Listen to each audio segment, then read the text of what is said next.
Hello, welcome back to Tight 10 and Time. It's been a long It's 3 weeks. 3 weeks.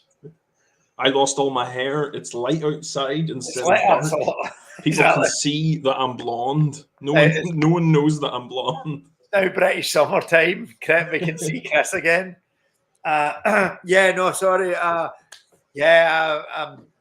I'm still not feeling great, but last week it was just unviable. Yeah, your whole family was stricken. Yep, stricken by the lurgy. Yeah, stricken with the tummy lurgy. But anyway, let's not dwell on that. So if I'm slightly a wee bit kind of slow in uptake, it's because I still haven't had anything resembling a full meal for about 2 weeks. Just liquid meals only. Liquid meals only. No, it makes it sound like I'm an alcoholic. Does it? I know. No, the only person surprised with that is me. Look at I've got a kind of a razor head vibe going with the hair right now. I've got a friggin' Hitler Youth vibe going with my haircut. Razor head. What? I'd watch that. That'd be just worrying. We're about to get cancelled. Yeah, already after a 3-week break. I bet people thought we were cancelled. We haven't been around in so long. I know, no, absolutely.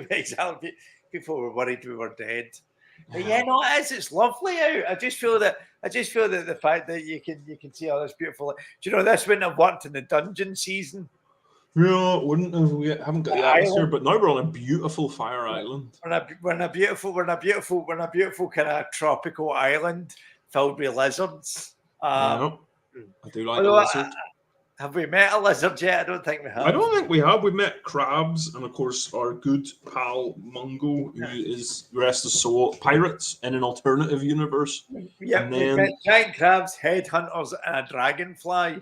That's right, a dragonfly. I don't even remember the dragonfly. It's been too long. Actually, the last thing I remember is Mungo getting cut in half. I don't remember anything after that. You missed an episode that you were in. You missed an episode. Shit, I must have sent my body double in. My stump man. Absolutely, that's it. He's raging because he's had to get his hair cut as well. That's it. You're going to need to fill time for 2 seconds while I grab a bottle of water. No worries. I'm so thirsty. No worries. Do you know, I'd have been absolutely fine filling time had you not actually asked me to do it. I'd have been fine. I'd have been actually fine doing that had you not asked me to do it. But I did that thing where you kind of got away. You said you need to fill time and you buggered off, and then I was like a rabbit in headlights. I can fill time, no problem. If I just disappeared, you would have been like, "Where's Chris gone?" And you could have talked about that for a bit. I could have done 30 seconds on that, but instead I was like,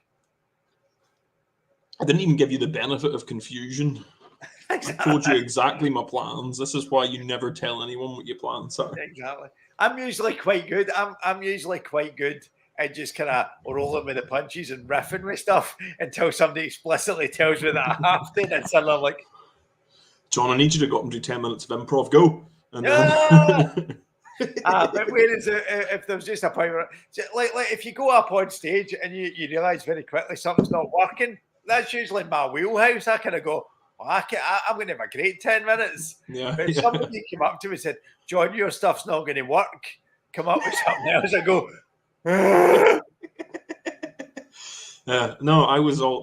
my stuff's always very structured, which is the opposite of what my life is like.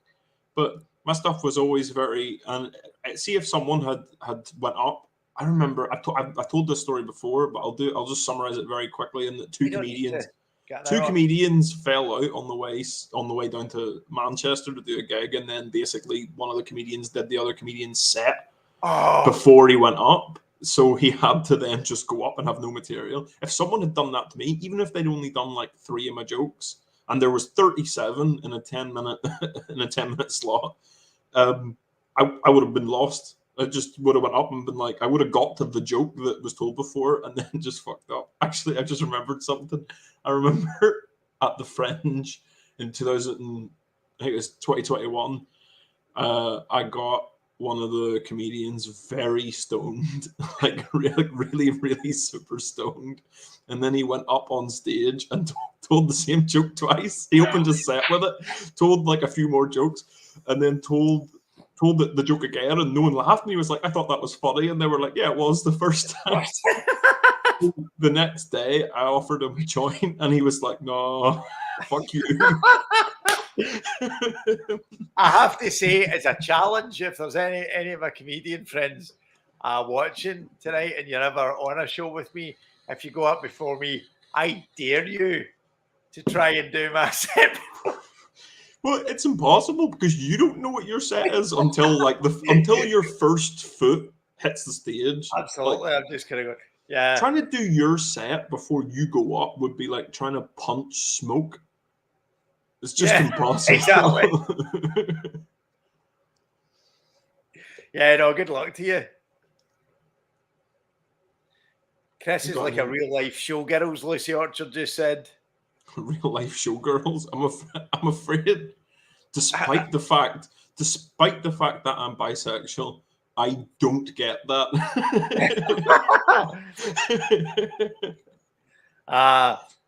Grace Gillen also says, "Hi John, hope you're keeping better." So that's nice as well. But Someone's just checking up on. Lovely as that is, it's less intriguing than Chris is like in real life showgirls. Is it because she can see you? I don't know. Maybe it's because I'm blonde or the light shining off. I don't know. I don't know what it is. I don't get the reference. It's beautiful. She's going to explain it to us. We're not going to start the show until Lucy. And she's going to have to, because we're not going to move on until she does.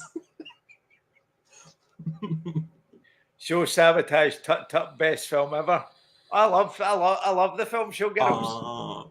I haven't seen it. I watch me and right, okay, gotcha. Right, no, I've absolutely. Yeah. Wait, you've seen the film and you didn't get it? Kevin McLaughlin's in it. Oh, okay. I didn't know that. As a massive kind of David Lynch and Twin Peaks aficionado, I have to see everything that any of the cast of Twin Peaks have been in. I'm like that with anyone that's been in Red Dwarf, which means I've watched a lot of fucking car and World War II aeroplane documentaries with Chris Barry. Well, here's the thing. Somebody that was in an episode of Red Dwarf. There's one person that is in both an episode of Red Dwarf and Twin Peaks. Is it Ainsley Harriott? It's not Ainsley Harriott. Imagine. I know. Where would you put Ainsley Harriott in Twin Peaks if you had to? You put Ainsley Harriott but it's just one of these weird things where there is actually an actor that is in both in Twin Peaks and Red Dwarf. Is it the captain? Because he was in Aliens. Mac McDonald. No, it's not. Oh, he was great though. Yeah, it's not. But I mean, to be honest, if it had been Mac McDonald, I wouldn't have been surprised because he is American. Yeah, it would make sense. He also is American in Red Dwarf. Yes, exactly. But it's not him. It's an actor called Lenny Von Dolan who's in Back to Reality. Oh, wait! Don't tell me anything. Back to Reality is the episode. Oh, does he play one of the replacement dwarfers? Nope. Does he? He doesn't. Well, that was Timothy Spall, so it can't be Timothy Spall. You're right. Lenny Von Dolan does not play Timothy Spall. He does not, because that would have been some makeup job. Absolutely. Wait, does he play someone in? Does he play one of the cops? No, he plays one of the cops. Does he? One of the cops. Yep. No way. That's crazy that you can just mention the name of a Red Dwarf episode, and I've already played the entire episode in my head. Also, it's just a really weird piece of trivia that, of course, I would know. That episode is one of my favorites, and I think it's one of a lot of people's favorites. But simply because of that bit where they're sat on the fucking, where they're like they all think they're in the despair squids trick them into thinking they're in it. Sorry if you're not a Red Dwarf fan, this is going to be very dry for you. Chris is in complete earnest. Yeah, it is. It is exactly that. It's lovely and bright. You can actually see my hair. Yep. You can see my hair as well. There's a lot. I'm getting into kind of afro. Yeah. I didn't realize your hair was as duckling like as it is. My hair is insane.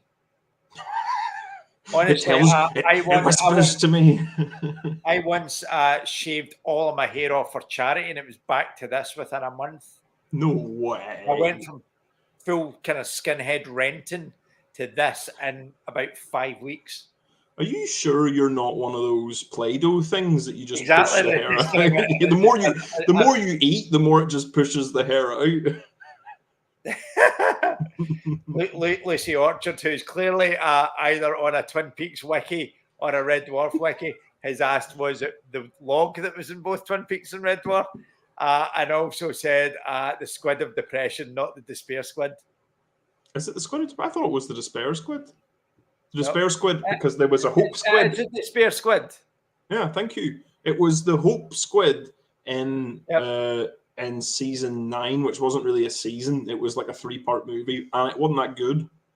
If I'm honest, as an actual, Chris is absolutely right. It's a despair squid because the ship that they're on when they go back to reality, the ship's called the Esperanto. Yeah, SS and then Esperanto. Of course, you get Timothy Spall saying Esperanto means hope. Hope beats despair.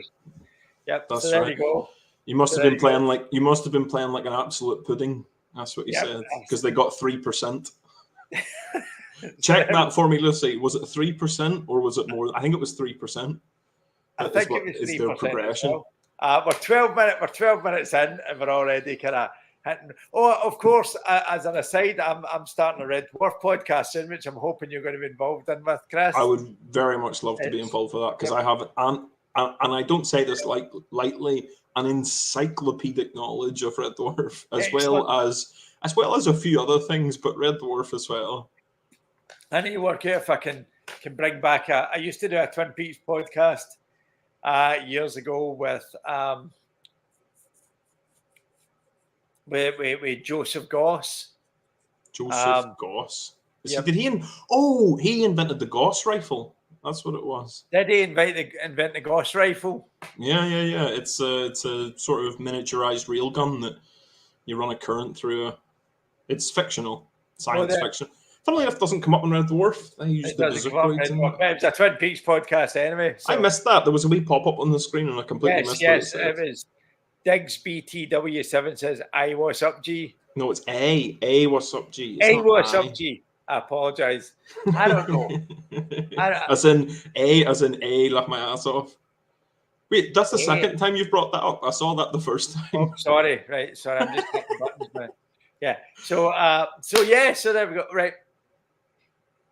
The microfiche was in Rimmer's swimming certificate, and I apologise. The film was in the microdot on the eye of his bronze swimming certificate because Rimmer has a bronze swimming certificate, but he can't swim. You see, I told you, encyclopedic knowledge. I'll need you for this. I could be a fact checker. You ever watch those shows where it's like they're talking about something nerdy and they always have a dude in the background who always has a beard just on his neck and he's always got a computer and he's always typing. And I actually remember seeing one of those shows and the expert that they had a big neck beard. And it was that that wispy beard hair you get when you first start growing a beard before it's like got all ragged and like wiry. He had that, and they asked him, like, how do you get your beard so, like, soft? And he said, I've never shaved. Ever? And he didn't have any up here. I'm assuming, he had never shaved. He must shave that bit, surely. No. It just didn't come in. He just grows hair on his neck. He just grew. I'm the same, and I hate it. That's why I shave. That's why I'm always clean shaven when I do this, or it's like a little bit of stubble because it comes in all right here, and it does come in, but it's blonde. It's blonde on the top and deep brown on the bottom, and I have no idea why that's the case, but I can't grow a beard without looking like a horrific nerd. I am a horrific nerd, but I don't want to look like I am. Take my glasses off. That's the thing as well, because, you know, if I looked on the outside like I feel on the inside, I'd still be a virgin. yeah, I'm the same. Absolutely true. You know when they talk about like people, you can sometimes see that people are just nasty on the inside, but the fact that it just kind of pours out of them, sort of thing. If that was me, if I wore my Greek credentials, I just thought. I mean, honestly, I would just be kind of, do you know, I'd be a virgin to the point that I probably wouldn't even have even touched myself. Yeah, you would have been like Nikola Tesla. He used to brag about the fact that he had never once masturbated. That man must have had to. You probably could have snapped his duvet in half.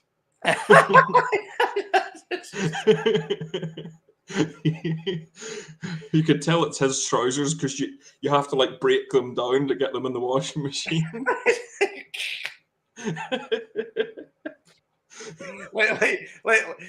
like imagine having like Poppadom sheets. I hate that. I hate when someone punches the poppadoms. I hate that. You know, like you take one, right? That's how it works. Everyone takes a poppadom, and then whatever's left, you can like break bits off. You always get at least one. Some people, some psychopaths, will break all of them from the start. Yeah, that's just insane. No, that's Poppadom etiquette. Is you all take, and don't get me wrong. Sometimes you're picking it up, it might kind of break, but that Poppadom is yours. Yeah, that's your responsibility. If you've broke it, you fucked up. That's nobody else's. That's nobody else's job. You're the loser. Think about a black hole. It's been listening for years. That is from. That's from. What episode is that? That's when Holly was a woman. Yep. From season 4. I want to say. Yeah, because Holly was still a man. No, Holly was a woman in 3, but I think that's from 4.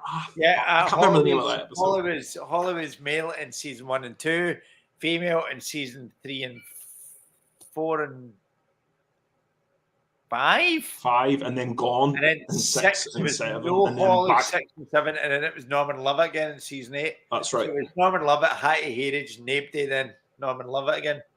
That's right. And he came back actually in season 12, the last episode. They got a Norman Lovett looking ancient. Like, I mean, ancient. I mean, he is. Is he still alive? He's still alive. That's something I'm Googling right now because he could have he's still alive. Norman Lovett's still alive. He is 76. Wow, he's actually younger than I thought. He used to be on Facebook. I don't think he is anymore. Oh, that's a shame. I wonder what drove him away. I'm not on Facebook either. I wonder what drove him away from Facebook. Wait, profiles Facebook? John? You might be lying to me because I'm loading up his Facebook. Oh my god, he is on Facebook still. Well, maybe I'm still friends with him on Facebook. No, maybe he blocked you. I know, but I lost my Facebook.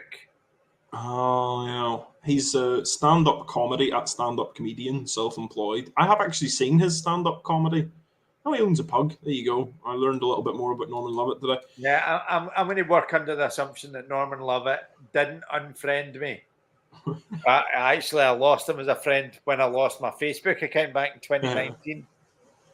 I'm going to take that to the grave with me. You're going to have to earn that again because I remember earning Ford Kiernan's follow on Twitter. I don't have Twitter anymore, but I remember earning Ford Kiernan's follow, and it was probably the happiest day of my life. That's how my life's gone. And I know that if I ever get Twitter, I'm probably going to have to do another. I'm going to have to do another drawing of Jack and Victor. There's no way around it. I'll just repost the one I did before. Exactly. Follow you. So a lot of Red Dwarfs. We've probably got enough to. Do you know? We'll probably edit this and then we just make this the first episode of the Red Dwarf podcast. Yeah, we've already made a really good start. Audience participation and everything. Exactly, 2 birds with 1 stone. I should have already recorded the pilot, but this, that, the others happened, and it's not happened yet. But it is coming. I've already kind of like blown the dust off my DVDs and stuff. And I've looked at my Red Dwarf books. How's that supposed to be? Is it like 1 episode at a time? Or no. I've got I don't want to pull the curtain back too much. I don't want to pull the curtain back too much, but Lucy says arseholes thump the poppadoms, which is not something that I would ever type into a Pornhub search. Some hungry bums. Some hungry bums thumping the poppadoms. So I don't want to go into too much detail right now, but I'm not going to make it a bog standard episode 1 of the podcast is talking about episode 1 of the show. We're going to mix it up a wee bit. We're going to pick a do theme. kind of character analysis. We're going to do kind of top 10 type stuff. We're going to kind of, so we're almost going to have a kind of chronological kind of journey through the show, but it's not going to be 1, 2, 3. So there's going to be like episode 1, and then we might do favorite characters episode, and then that's that the next thing. I'm also going to do a wee bit of analysis into the kind of the DVD commentaries and whatnot as well. Just like absolute uber geek it. Yeah, and try and get all the. Like I heard that early on, Chris Barry and Craig Charles hated each other, and that energy is what helped the characters. And apparently, yeah, over the first 2 seasons, they really disliked each other, and then something happened, and then they realised that they actually we're not so different, you and I. Yeah, so I think it just started off as they were kind of going, "Who's this prick?" and blah blah blah, and then they actually used that quite well, and ironically built so much of a rapport that they realised that they actually quite liked one another. Yeah, and Danny John Jules. Do you know? I don't think there's many other things I've seen Danny John Jules in other than he played a barman in Lock, Stock, and Two Smoking Barrels, and he was on Strictly Come Dancing, and fucking they complained about him so much because he was really difficult and was verbally abusive to his dance partner because he was a professional dancer. Yeah, well, hey, we already got a viewer. Thank you, already got. I think Lucy's up for it as well. I can't put Lucy stuck because this is the kind of YouTube. I can put the YouTube kind of stuff up on screen, but so I have to read out the Facebook stuff. So. But yeah, what Danny John Jules was in Lock, Stock, Two Smoking Barrels, Strictly Come Dancing. He was in the first 8 seasons of Death in Paradise, I think, as well. And he is he's one of the dancers in the Hollywood version of Little Shop of Horrors. I didn't even know that. He's one of the, so there you go. I mean, Craig Charles, of course, did Robot Wars, one of the best. I mean, as soon as he left, I stopped watching that show. Yeah, and Takeshi's Castle. He also obviously, he's got a kind of DJ. He's got a kind of, I can't remember what it's called, but he does a show on Radio 2. Yeah. It used to be called the Craig Charles Funk and Soul Show, That's but the one, yeah. They changed the name because it's now called the Funk and Soul Show, or at least it was for a while called the Funk and Soul Show, because he was smoking crack in the back of a taxi, and he was asking he asked the taxi driver where he could go to get some porn, and the taxi driver reported him for smoking crack. Oh, fucking hell. That's why he's back on the radio.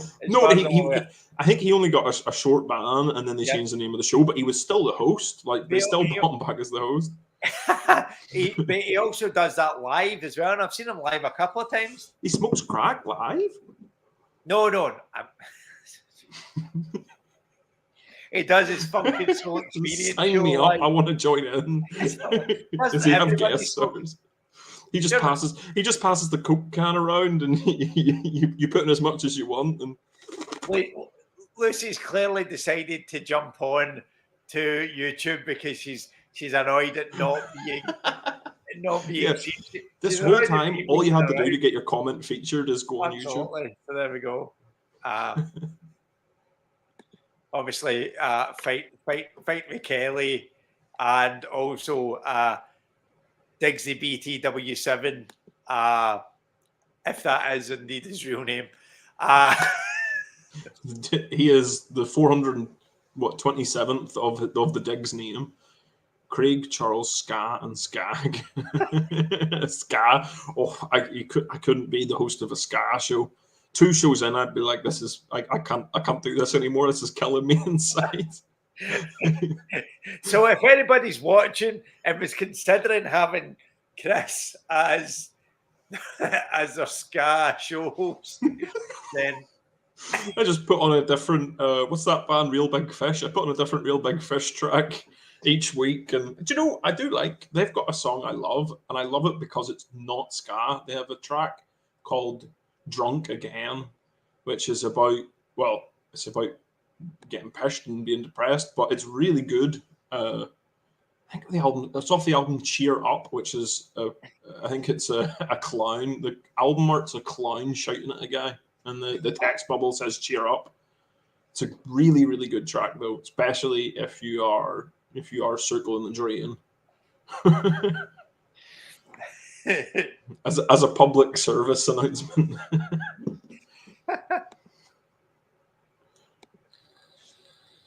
Obviously, this was a while ago that this was posted, so it's not like Craig Charles, yeah, he is a DJ.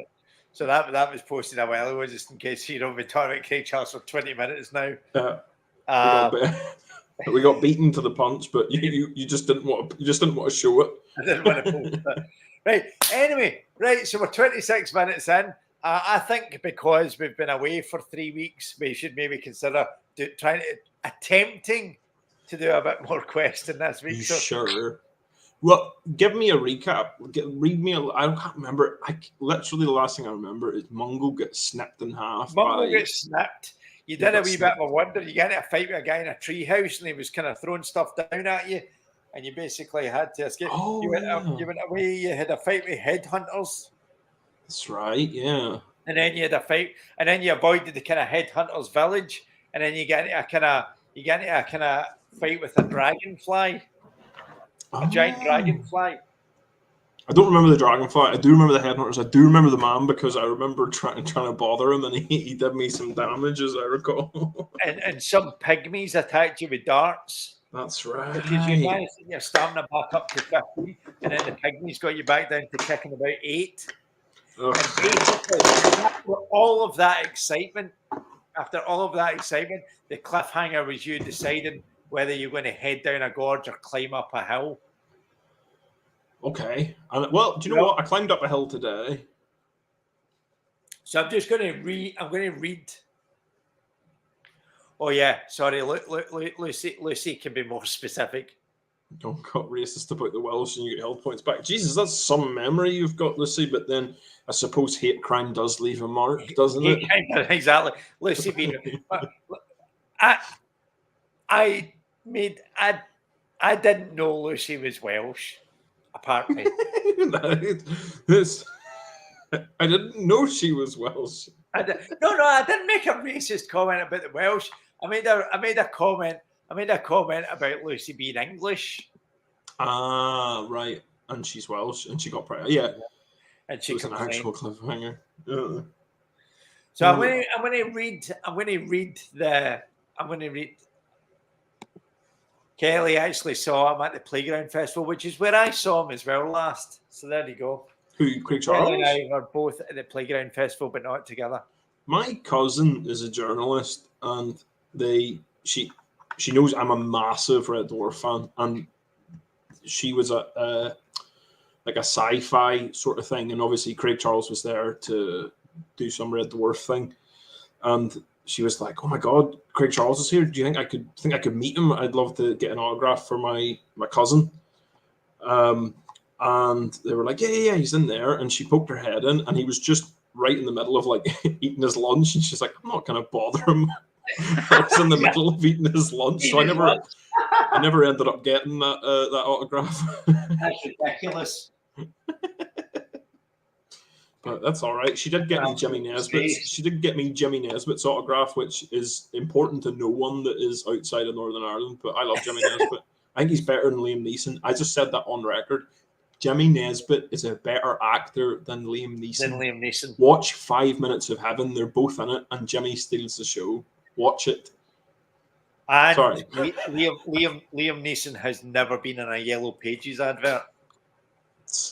I mean, need we say more? That's it. Absolutely. Case dismissed. Get out of my court. I tossed this from the record. Absolutely. Right. Cuff Liam Neeson, get him in jail. Well, I've just been getting messages in, so there we go. Right, sorry, I'm trying to follow on my phone as well as right. Anyway, sorry. I love that I have to do none of the work for this. Which is exactly opposite of the D&D campaign. Well, I'd fucking run it, so I'd have to do all the work. Exactly. Yeah, I'm surprised you haven't tried to take some element of revenge upon me during the kind of D&D sessions, because there's kind of... I am gonna at some point make you choose between going like west or east, which I actually did do to Lewis, if you'll recall, way back in the first session. I forced the pal to go north or west or something. Doesn't matter, that cart was dead now, so Absolutely, Matchstick, RIP Matchstick. R.I.P. I will say that we did manage to, any of our watchers who obviously won't know this because we don't stream the D&D, we did manage to get a Mungo reference in.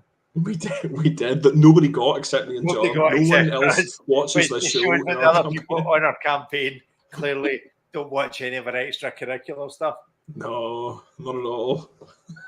So I'm going to read the last paragraph out to you, and then this is where we're at. This is a cliffhanger. I do love the fact that if any other show in the world had this format, that you're 31 minutes in before you do the previously on Titan.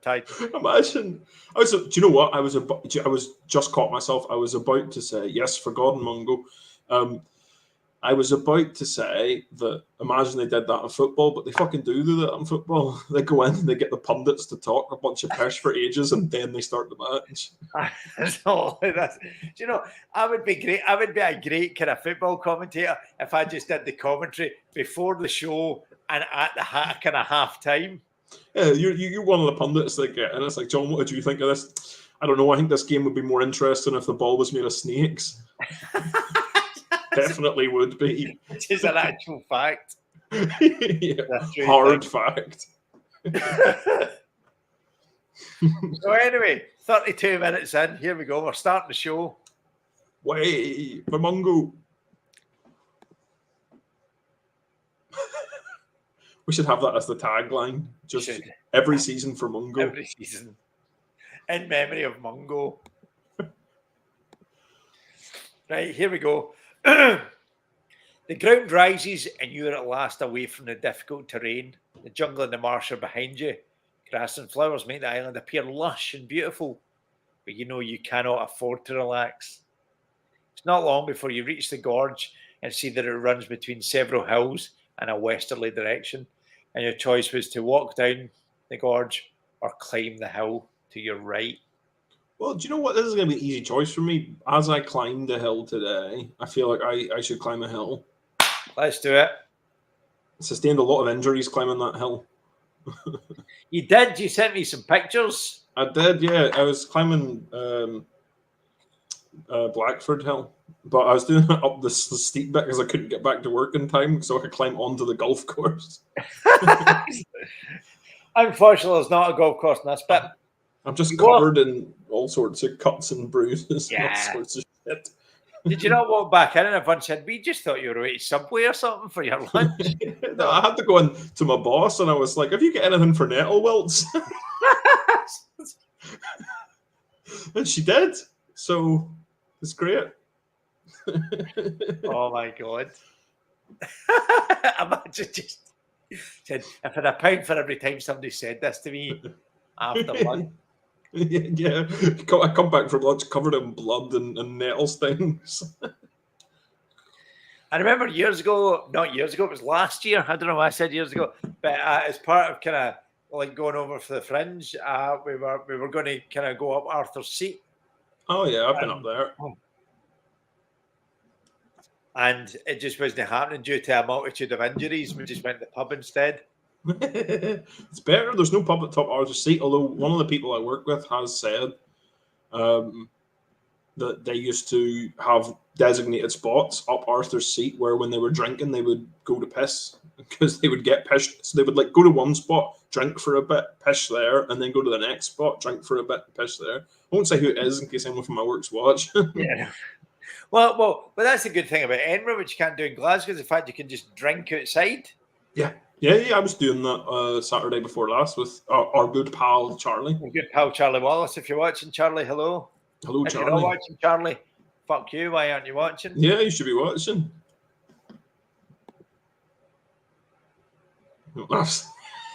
Yeah, he's usually got a fair few out by this point. Apparently, I say absolutely a lot, or absolutely.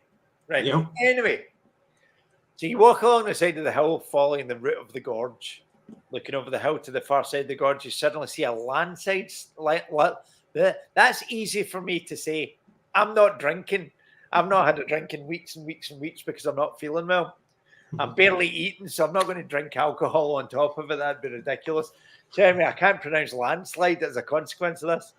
Yeah, sober, your speech actually deteriorates. Charlie That's the Mills thing. Papa You've always John's. said you can't tell the difference between me sober and drunk. The difference That is I'm very, Lucy's comment there reminds me of those like your dad sells Avon. It's like your dad Charlie thumps Mills Papa Doms. I'm going to get this as a tattoo though. So you walk along the side of the hill, following the route of the gorge. Looking over the hill to the far side of the gorge, you suddenly see a landslide start, sending rocks. Did I say that right? Yes, I did. Sending rocks and boulders crashing into the gorge. Although you're not enjoying tiring climb, you're relieved that you were not in the gorge. Add 1 luck point.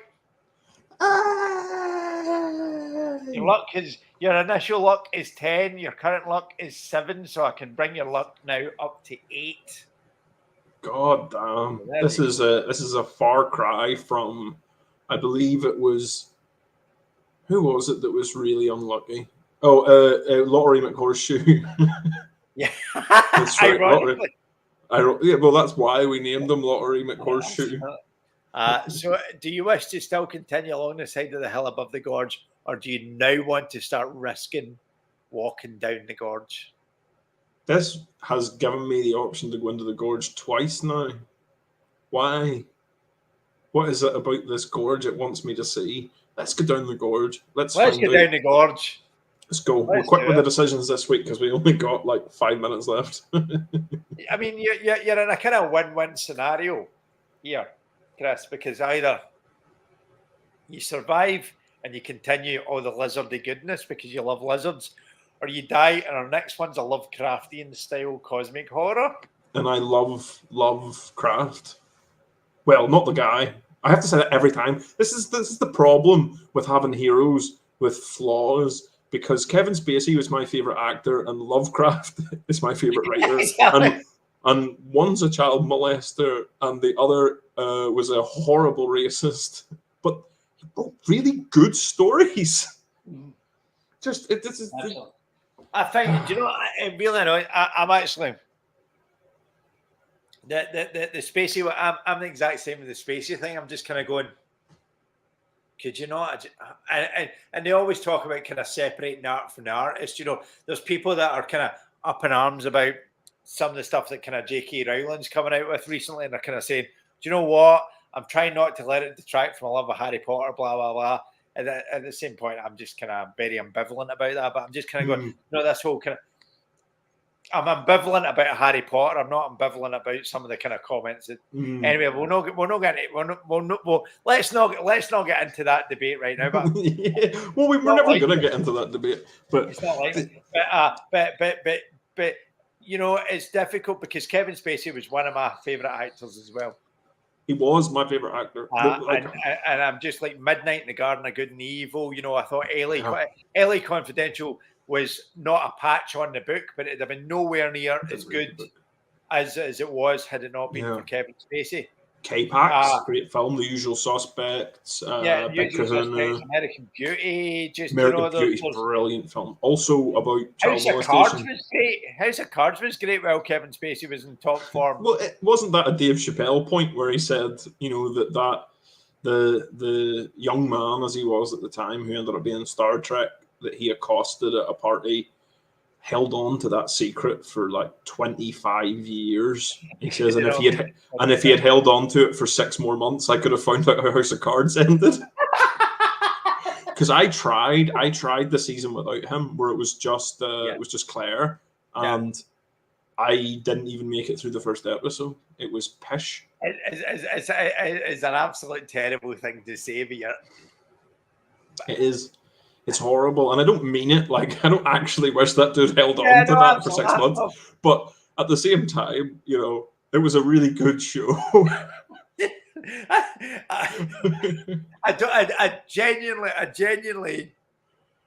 I wish you'd said something 25 years ago. Yeah, because then I never would have. Well, that's a bit selfish as well. But who cares? Do you know what? But you're absolutely right. What happened has happened.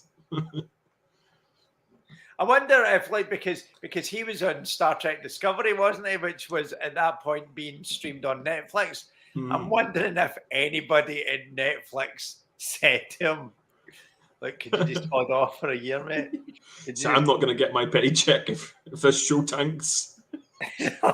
Just gonna, but I can actually, joking aside, I can imagine that was potentially a legitimate conversation.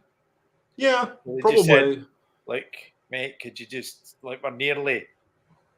He was locked in for 6 seasons. Do you think he told one of the crew first? He was like, "Here, I've got something to say publicly about Kevin Spacey. Let me just run it by you real quick, so we can work at the impact." It reminds me of that. Do you ever watch Parks and Recreation? And there's an episode where what's his name? He's in Guardians of the Galaxy as well. What do you call that actor? Oh God, he's in everything. Someone on YouTube, please help us out here. What's his name? It's Chris Pratt. It's Chris Pratt. Chris Pratt, there's a bit where he gets invited back to what's her face's house. I can't remember. Let's not go through this, but he gets invited back to his ex's house, and he thinks it's to hook up. So he shows up at the door naked, and the wrong person answers, and she's like, "Oh!" Rashida Jones, isn't it? His ex is Rashida Jones. Yes, thank you. And he shows up and he's naked, and she's like, "Whoa!" But he was wearing like a little, what they call in the acting business, a modesty pouch, which you use to like cover your junk for naked scenes. It's like flesh colored. Yes. And they did a few takes with the modesty pouch on, and he didn't. And they were like, "This reaction isn't good. It's not believable." So he went to the camera guy. Like, no, it wasn't the camera guy. It was the guy holding the boom mic. He went to the guy holding the boom mic, and he's like, "Hey, psst, I'm going to get my junk out for real. Do you think I should do it?" And the boom mic guy was just like... So he went up and did that, and he says he thought it would produce a more realistic reaction that was usable. And he says, "By the way, it is the one they used." But he got a letter from the production company saying, "Never do that again. Never do that again." By the way, we fired the boom mic guy. Yeah, but it's all right. Absolutely. Oh, I just said absolutely. There we go. I'm on the board now. You're on the board now. You're on the absolutely board. Yeah, sorry. Right, yeah, sorry, mate. Tangents, I imagine. We can't get through anything without it. Do you know what? I would love to go back and just... I genuinely don't know if we ever repeat ourselves. Well, I'm consciously aware of having told a couple stories a few times, maybe once or maybe twice. Sorry, on some of them, but I don't know. We do have a lot of pish to say that isn't in that book. I know. I'm just actually. Let's just take a moment out to say that we're in season 6, episode 5, and I don't think we repeat ourselves that much. And we only do, an honest to God, 8 minutes of quest time. So, so I mean, to be fair, to actually be able to talk mostly non-repeated nonsense for about 50 minutes a week. I know Lucy will pop on now and say that we don't do it every week, but you know, that's not bad. It's not bad. It's not bad if stream of consciousness pish is something worth being applauded for. That's a different conversation. yeah. I'm not saying on content, yes. On content, nothing but net. Swish. Yep. I'm definitely not saying that we've got anything of note to say or anything interesting to say, but the fact that we can actually come out with something unentertaining as it may be, different on a weekly basis is something commendable. I know comedians, and I won't name them. I know comedians that go up and do the same 10 minutes of non-entertaining stuff on a week-by-week basis. Day by day basis in some cases. So for us to come up and I'm not saying it's entertaining, but to come up with 50 minutes of different non-entertaining stuff on a weekly basis is pretty astounding. Yeah, it might not be great, but it is fresh. You can't deny that. Fresh content. Fresh content. Fresh weekly content. Hey, a fresh turd, still a turd. Absolutely. What's that Jimmy Carr thing? He says you can't polish a turd, but you can roll it in glitter. Well said. So here we go. That's all I was asking for. Wind it in, news boys are very entertaining. Thank you There very we much, go. Lucy. Appreciate to be honest, I was just waiting for that style of response. Fishing, not the whole time. Fishing. Hey, wait, that could actually work with these screens. Hold on, do it the opposite side the way you want to do it, right? Oh no.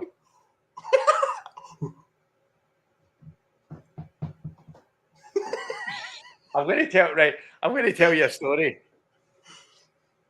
I'm going to tell. It's not like me. I'm going to tell you a story. Much deviation for sure. There was times when I was. This is about Scott. This is about Scott, and it's 100% a true story. I was taking Scott to school. And there's people out. You know, when Scott's in primary school, so I think this was pre-COVID. So let's just say Scott was in primary 1. Sure. So I was taking Scott to school, and he was going into the playground. And there's people in the playground, you know, like kind of playground monitors, adults who are part of the school, kind of doing playground monitoring. And there's a couple of women, and Scott would go in every day and kind of go, hey, sort of. So he was quite to the girls. So I started to kind of slightly slag him off about it. And I was just kind of going, Scott, you're pretty cool. You're just walking out of school every day, kind of going, hey, ladies. She found that quite funny. So he's walking and going, hey, lady. So I was going on and on and on. And I was just saying, honestly, and I was making comments about the fact that he was being quite flirtatious. You know, that's where kind of 5-year-old boy was being quite flirtatious with these adult women. And I was just sitting, and I actually said to him, one day, Scott, you're just going to walk in there and you're going to walk in and you're going to see one of them. You're kind of going to go.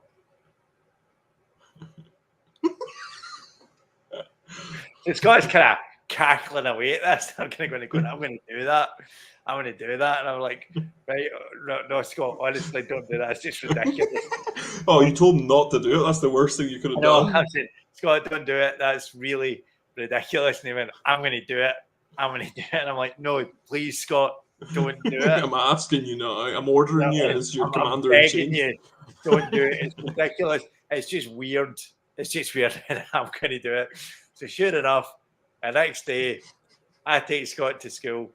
I'm like, I'd almost forgotten about it. And I'm walking in he's walking in the gate, and he turns around and he looks at me and he does this grin, and then it all comes back. I'm like, oh my God, he's going to go. He's going to do it. He's going to fish. He's going to fish for poontang. But what actually happened was Scott looked at me, turned around at one of the women and said, hey, ladies, want to go fishing?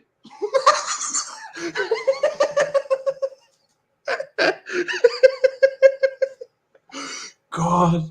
Oh, I love how minds work. That's fucking hilarious. Want to go? They completely forgot the entire premise. What did they say? I must know. Nothing. Just everyone was promoted. What the fuck? Why does this kid want me to go fishing with him? I've always wanted to tell that story on stage and always forget it. It's a good one. Fucking hell. Yeah. Yeah.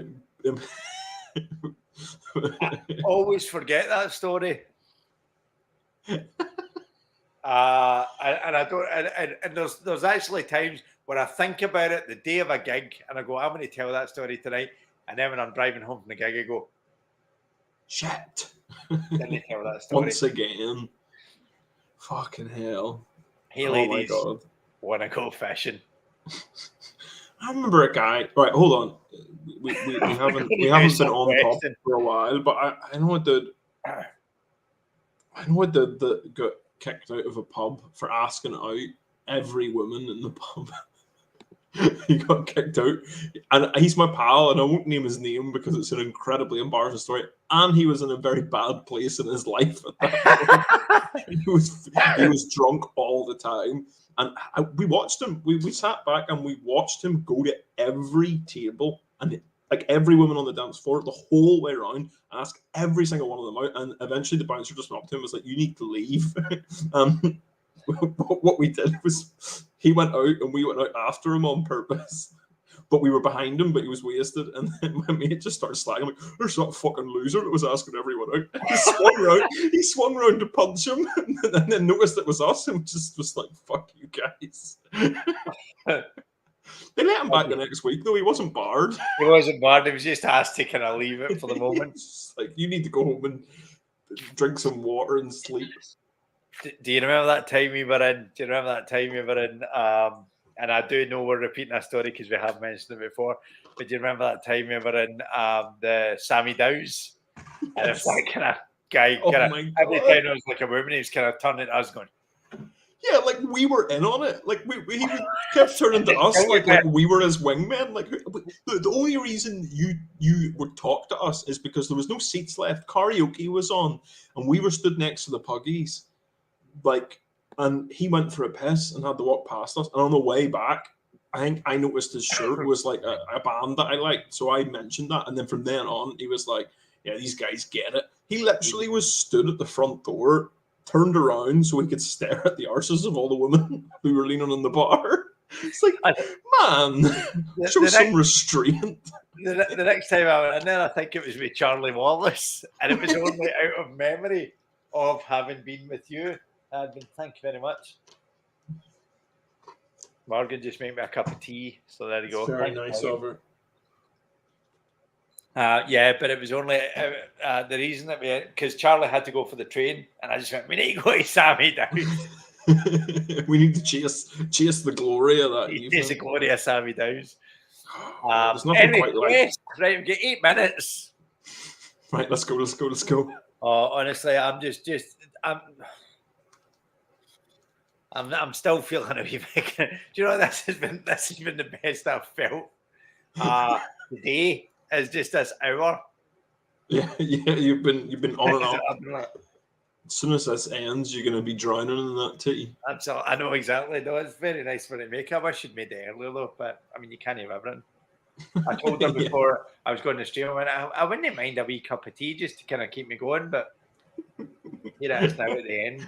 I'm having a flashback to back in Ireland where it was it's actually an ex of mine, but before I even knew her, before I'd even before she was an ex. Before she was an ex, before I knew her, which is a long, because we were together for like nearly 6 years, but her mom was really hungover one day on a sofa and was like, "Make us a cup of tea and toast." Just like that, she said it apparently. And she slags her mum off and goes away. And her mum sat there like, "Oh, make us a cup of tea and toast." And as soon as she left the room, she went, "And who's that fucking attitude?" Just 0 to 60. That's what she was like. That's how my mum. If you're watching, Mum, hi. Hi, John's mum. Not watching. See you later. She's not watching. If I told my mum that I'm on a stream every Tuesday, she'd just assume I'm on a river somewhere. You're fishing. Hey ladies. Want to go fishing? So anyway, so you go down to the gorge. So here we are. We're doing 6 minutes of serious question time now. On a large boulder to your right, you see some words which seem to have been carved out of the stone. Do you want to walk up to the boulder and read the words, or would you rather continue on your trek down? Read the words. Let's go. The gorge. The words form a stark warning which reads, "Turn back or die." Fuck. But you cannot tell whether the warning is for those entering the gorge or for those leaving it, as the boulder faces both ways equally. However, not wishing to take the chance, you grip your swords and walk stealthily down the gorge. Sweet. Who wouldn't read that boulder? I'd have personally gone back up, but that's just me. Yeah, they sort of railroaded me there. They did a wee bit. And the fine sand, in the ground, you notice traces of old footprints leading out of the gorge. They end abruptly in front of you, and there are signs of a struggle. Two pairs of footprints lead back down the gorge, with two straight lines behind them, as though their owners have been dragging a body behind them. It's a lot of detail. As you find that's just Is this like Aragorn, where he's just like rolling around in grass, being like, "There was a struggle here. 3 hobbits fled." it's like the biblical story about the guy walking in the sand with the two sets of footprints with Jesus. Going, why is it at most difficult moments there's only one set of footprints? It's because I'd fucked off growing the pub. Jesus, I fucked off because you were a total fucking buzzkill then. Because you just kept whinging. Jesus. What was I going to do? You were whinging and there was an ice cream man over there because we were on the beach. We were on a beach. We were on a beach and you weren't even enjoying the ice cream. I went to get you a cone. That's what that was. When I came back, the hard times had ended and you had ice cream. Why, Lord, did you forsake me? I got you a 99 and everything. Jesus, get us an oyster. A double wafer. Get us an oyster and 2 bottles of Iron Brew, please. Jesus. Glass bottles. Oh, back in the days where you get 20p when you take them back. You can get glass bottles, and you can get 1901 or whatever it is Iron Brew now, which is like in a glass bottle, and it's before they changed the recipe ever, and it is like it's brilliant. But Jesus Christ, heroin in it. Yeah. You drink too many of those, and you get no teeth left. I love that we haven't deviated and gone off on another tangent. Sorry, you were saying about the tracks in the sand. I've forgotten. All right, yeah. As you follow the trail of the footprints, you catch sight of a shiny object in the sand.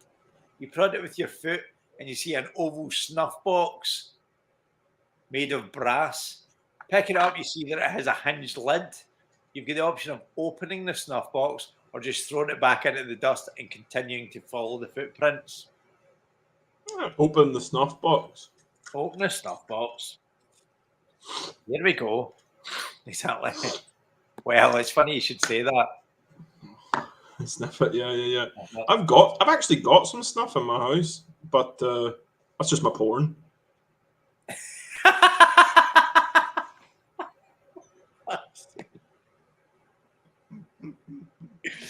See? You see, everyone's a winner. I actually do though. I do have a little. It's my emergency supply when the vape breaks. I've got a little bit of snuff. I got of all the flavors that I could have picked. I picked menthol. Menthol snuff is the worst flavor that you could pick. Yeah, I can imagine that kind of be good for the nasal cavities. Kind of. It's like surely that'd be like. Imagine it's like you either buy menthol or English mustard. Yeah. It's like it reminds me of that Frankie Boyle point where he says his children bought him tea tree shower gel. He's like, nobody warned me about that. I thought my arsehole was about to burst into song.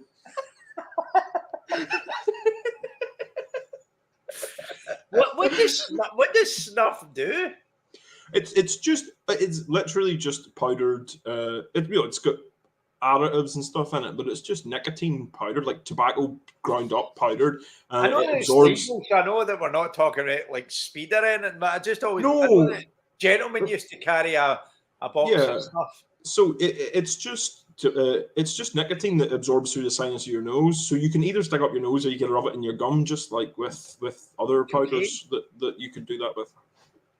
So what does it do? Does it give you a kind of nicotine rush, or is it just Well, it would if you weren't a smoker. If you are a smoker or a vapist or whatever, it just stops the shakes, and that's why I have it. Because if you get to the point where you're rattling, slivers of mint Tampax. Oh boy, I'm so glad this is the angle I've steered this in. Genuinely, we're in my wheelhouse now.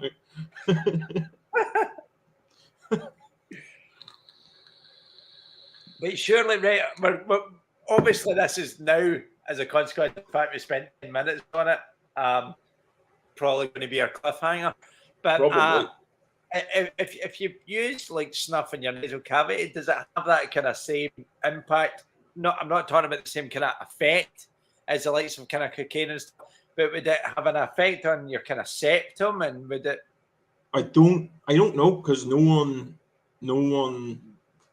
habitually uses snuff that I'm aware of. But Snuff user. I would imagine it would, and I imagine it would carry the same risks of like cancer of the sinuses and stuff. So I mean, it's probably of the sinuses. No, I meant as smoking. Oh right, okay. Is the lungs, but I would have thought it would, because like cigars, you don't inhale cigars. You're not supposed to. You're not supposed to inhale pipe smoke either. But you get cancer of the mouth from those. Yeah, I actually know someone that I know someone that got mouth cancer from smoking cigars. But God, I don't do it often. I usually do it just very, very kind of occasionally. I used to do it at least once a year, which I haven't done in years and years and years. But I used to love a cigar. Next time I come down to Glasgow, we'll get a cigar. I like a cigar as well. It's the only thing I'll let myself smoke still. I don't smoke cigarettes or anything unless I'm really. Actually, do you know what? The only time I would have, in the last few years, the only time I would have smoked cigarettes is before a gig. And I wouldn't buy them, I'd bum them off another comedian, and they love it when you do that. They absolutely love it when you do that. Yeah, no, they do, absolutely. Because you get the vape and you're like, this isn't. I don't know what it is, but something needs to happen here that's not happening. And then you get a cigarette, and it's like, yeah, this is it. This is what I've been missing. This is the thing. Yeah, they prefer that to taking their material. That's true. So okay, so you've opened the snuff box. Inside the snuff box, you find a small gold nugget and a piece of paper with a message scrawled in charcoal, which reads, "If you read this, it will mean that I have failed in my attempt to escape the slave mines of the Lizard King. My raft is hidden beyond the gorge where the plain meets the river. If you're here to help us, please follow the river upstream until you see the mud huts. The slave mines are nearby, but beware the lizard men guards." I hope you're writing this down. Yeah, I'm actually looking for a pencil. I'll read that again. That's for a fucking graphics tablet. That's not going to help. I'll read it to you again. I should probably do it with an element of gravitas that I feel that was lacking. All I can find in here is harmonica and dice. Harmonica and dice. Private detectives. Genuinely. You know what? I'll write it down and I'll send it to you. Please do that. Yes, genuinely. I'll read it again. Follow it up to the mud huts. I'll read it again. I'll read it again with gravitas this time. Yes, give us. If you read this, it will mean that I have failed in my attempt to escape from the slave mines of the Lizard King. My raft is hidden beyond the gorge where the plain meets the river. If you're here to help us, please follow the river upstream until you see the mud huts. The slave mines are nearby, but beware the lizard man guards. Doesn't tell you what to do if you're not here to help them. If you're not here to help them, please disregard this message. Yeah, please put it back where you find it and put the gold back. It's not for you. I also feel that this was lacking in urgency, right?